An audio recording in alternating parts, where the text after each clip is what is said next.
Hello everyone, अभी सुबह के 7 बज रहे हैं और मुझे अभी यहाँ से निकलना है क्योंकि यहाँ मैं ससुराल से मेरी विदाई हो रही है इस टाइम पे।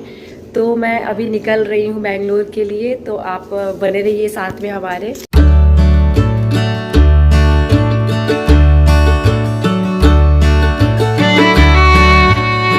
एक्चुअली हमें अभी अभी निकलना है, तो मैं बच्चों के साथ ना थोड़ा सा कैप्चर कर रही हूँ क्योंकि बच्चों को छोड़ के जाना है और मीन्स रहने की आदत हो गई है उनके साथ, तो थोड़ा अजीब लग रहा है। रिया कहाँ चली गई? रिया को ढूंढने गए हैं।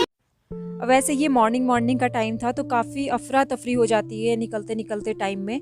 और किचन में खाना वाना भी बना है, हम लोगों के ले जाने के लिए भी लिट्टी बनी है थोड़ी सी, तो वो सब हम लोग लेके जाने वाले हैं। लेकिन ये देखिए रिया को इसे मैं बहुत मिस करने वाली हैं। ये आगे पीछे हमेशा घूमते रहती है, तो बच्चों को तो बहुत ज़्यादा मिस करने वाली हूँ क्योंकि उनके साथ ना एक बॉन्डिंग बन जाती है और हम लोग खेलते रहते थे उसके साथ ही।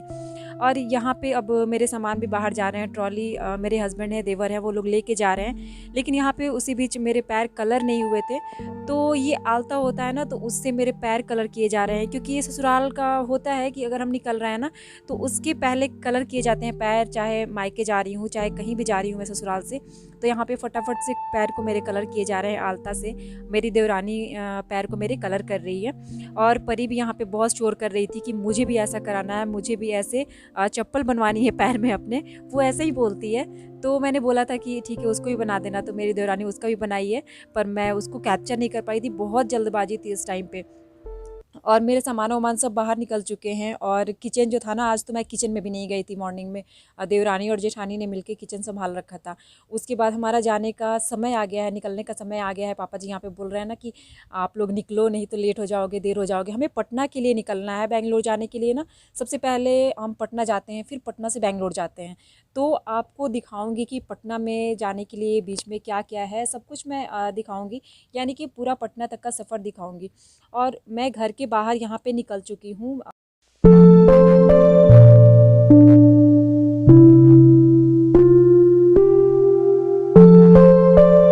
और यहाँ पर मैंने पापा जी को प्रणाम किया था, तो उन्होंने पैसे निकाले थे, वो पाँव लगाई हमेशा देते हैं जाने के टाइम पे, क्योंकि घर की बहू हूँ तो वो अपना देते हैं पाँव लगाई, उन्हें जो भी समझ में आता है। और मेरे हस्बैंड को भी देते हैं, बाबू को भी देते हैं, परी को भी देते हैं। तो ऐसा करके, और बच्चे यहाँ पे बहुत भावुक होके देख रहे हैं सबको। मुझे भी बहुत अजीब लगता है जाते वक्त, आते वक्त तो अच्छा लगता है, रहने में अच्छा लगता है, लेकिन जाते वक्त हमेशा जो है ना एक इमोशनली अटैचमेंट हो जाता है कि मैं जा रही हूँ, फिर पता नहीं कब आना होगा, इस तरह से।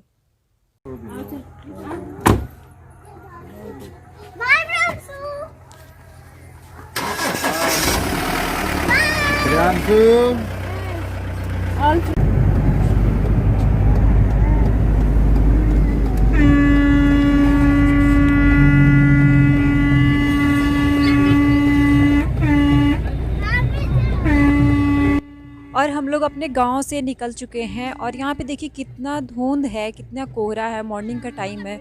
और आजकल ऐसी ही धुंध रहती है पूरे, मीन्स दिन भर भी कभी कभी रह जाती है, लेकिन अक्सर धूप तो निकल ही जाते हैं।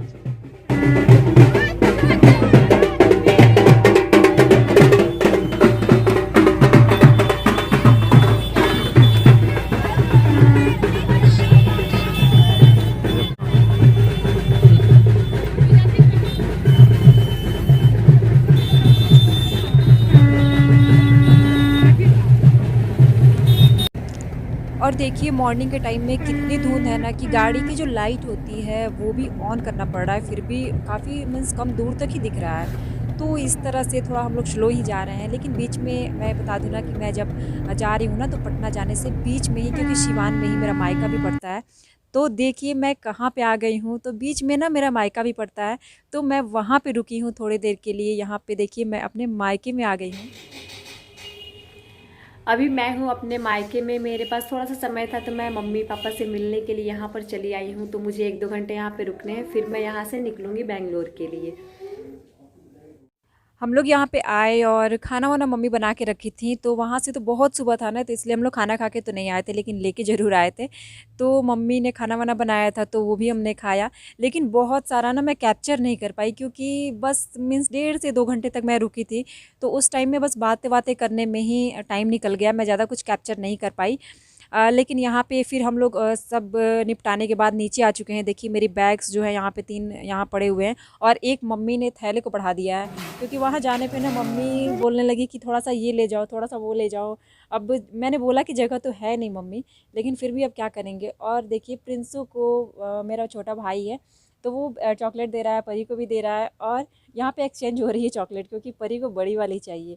और यहाँ छोटा भाई है ना, तो प्रिंसू को बहुत मानता है, परी को भी बहुत मानता है, दोनों को बहुत ज़्यादा खिलाता है। और यहाँ पे ना नीचे वाली आंटी आपको पीछे में दिख रही हैं, उसका उनका बाबू दिख रहा है। और हम लोग को अब जाना है, जाने की तैयारी हो रही है। एक्चुअली हम लोग यहाँ से हमारी गाड़ी वापस जा चुकी है घर पे। तो एक्चुअली हम लोग यहाँ पे ना सिवान स्टेशन जाने वाले हैं। सिवान स्टेशन से हम यहाँ से पटना जाएंगे। तो अब यहाँ से पटना निकलना है हमें। देख रहे हैं आप कि हम स्टेशन पे आ चुके हैं, ये सिवान का स्टेशन है।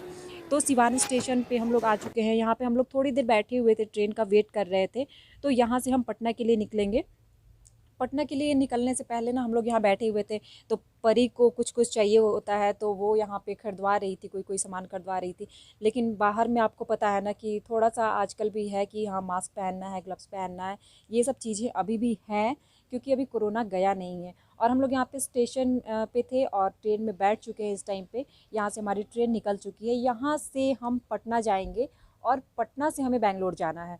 तो यहाँ से हम लोग को भी पटना का सफ़र तय करना है। यहाँ पे हमारी ट्रेन निकल चुकी है। यहाँ पे एक आएगा सिसवन ढाला, जब ये ढाला हम लोग क्रॉस कर जाएंगे ना, उसके बाद एक कॉलेज आता है यहाँ पे, तो वो हम क्रॉस कर जाएंगे ना, तो उसके बाद से हमारा जो सिवान होता है, सिवान से मीन्स मेन टाउन से हम लोग बाहर आ जाते हैं, थोड़ा आउटर एरिया में आ जाते हैं। तो इसके बाद से सिवान हमारा छूट जाएगा।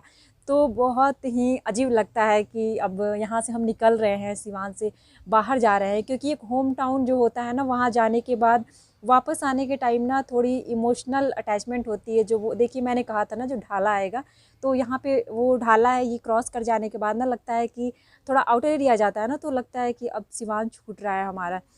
तो इस तरह से लगता है और बहुत ही भावुक पल हो जाता है हमारे लिए। तो इस टाइम पे ना मैं सबको कॉल भी कर रही थी घर पे कि मुझे ट्रेन मिल गई है, मैं क्रॉस कर गई हूँ, सिवान को क्रॉस कर रही हूँ, अब मेन टाउन से बाहर जा रही हूँ। और यहाँ पे एक कॉलेज है, जेडी इस्लामिया कॉलेज है यहाँ पे, तो ये वो कॉलेज है यहाँ पे। तो यहाँ पे भी ये जब क्रॉस हो जाता है तो समझिए कि सिवान का मेन टाउन क्रॉस हो गया।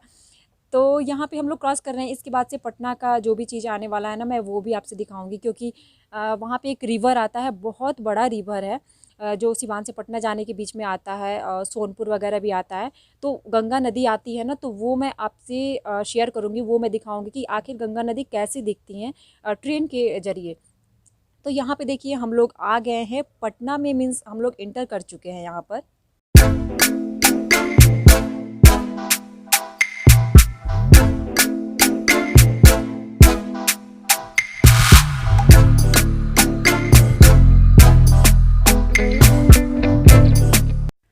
और एक्चुअली सिवान से पटना का जो सफ़र है ना, वो लगभग आसपास 2 घंटे का है।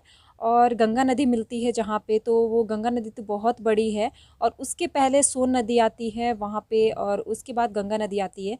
तो यहाँ पे हम लोग जा रहे हैं ना, तो ये ट्रेन से जो भी व्यू दिख रहा है तो वो मैंने कैप्चर कर लिया है। और देखिए अभी जब पानी कम हो जाती है ना नदी में, इस टाइम पे पानी नहीं रहती है, तो क्या होता है ना कि वहाँ पे लोग खेती भी करने लगते हैं साइड साइड में। और यहाँ पे आपको दिख भी रहा होगा कि खेत जैसे बने हुए हैं सारी चीज़ों के। और यहाँ पे फसल भी कोई कोई लोग लगा लेते हैं, जैसे कि जहाँ पानी अगर नीचे चली गई ना, तो एक सीज़न में लोग फसल भी उगा लेते हैं। और कई जगहों पे तो जो बालू होते हैं ना, जिससे रेत होते हैं, जो वो निकाले जाते हैं, तो वहाँ से भी कई बार दिखते हैं। लेकिन यहाँ पे मैंने देखा कि कई जगह पे लोगों ने फसल लगाए हुए हैं, कोई कोई चीज़ें लगाई हुई हैं। और कई बार जब पानी जल्दी में आ जाता है ना, तो कई फसल बर्बाद भी हो जाते हैं लोगों के। तो बहुत सारे लोग हैं ना जो पटना से हैं, मेरे बहुत सारे सब्सक्राइबर्स हैं जो पटना से हैं। तो हाय आप लोगों को, मैं पटना आ रही हूँ, मैं पटना में हूँ। और यहाँ से पटना से मुझे बेंगलोर जाना होता है। तो आप लोग पूछ रहे थे कि आप कहाँ से हो, कहाँ से हो, तो आप लोग को बिल्कुल क्लियर हो गया होगा कि मैं बिहार से हूँ, सिवान से हूँ, और मैं पटना आ रही हूँ आज के दिन। और यहाँ पे मैंने जो भी कैप्चर किया था वो आपको दिखा रही हूँ यहाँ पे। उसके बाद से यहाँ पे मैं आपको सारी चीज़ें दिखाते जाऊँगी, यानी कि गंगा नदी बहुत बड़ी है यहाँ पे, तो आपको सारी चीज़ें दिखा रही हूँ। तो शुरू में मैंने आपको दिखाया ना कि वहाँ पे पानी बिल्कुल भी नहीं था, लोगों ने फसल भी लगाए हुए थे, खेती भी किए हुए थे। लेकिन आप यहाँ पे देख रहे हैं ना कि पानी है इस साइड में, और यहाँ पे फसल नहीं लगा सकते हैं लोग।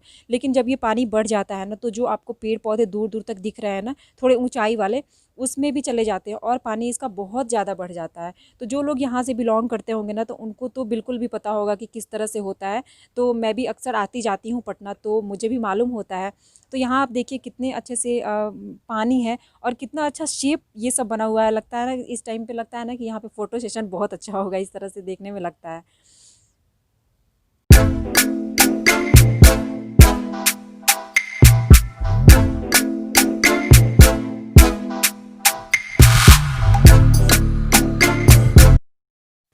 तो आप यहाँ पे देख रहे हैं ना कि गंगा नदी कितनी बड़ी है। हम लोग चलते जा रहे हैं, फिर भी देखिए पानी का जो लेवल है ना वो थोड़ा बढ़ता जा रहा है, क्योंकि बीच में जो होता है ना पानी का लेवल कुछ ज़्यादा ही बढ़ जाता है। यहाँ पे देखिए कैसे कट्टे कट्टे से हो गए हैं, ये जो रेत होते हैं ना वो बीच में लग गए हैं और साइड साइड में पानी है। तो पानी इस टाइम पे थोड़ा कम होता है, इसलिए इस तरह से है। नहीं तो पानी जब बहुत ज़्यादा होता है ना तो बिल्कुल ऊपर तक दिखता है और देखने में काफ़ी डर भी लगता है उस टाइम पे।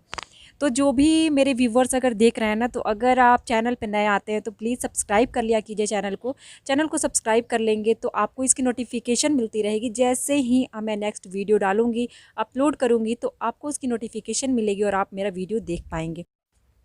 आपको इसमें ना कई बार बोट भी दिखे होंगे, अभी अभी 2-3 बोट भी दिखे होंगे।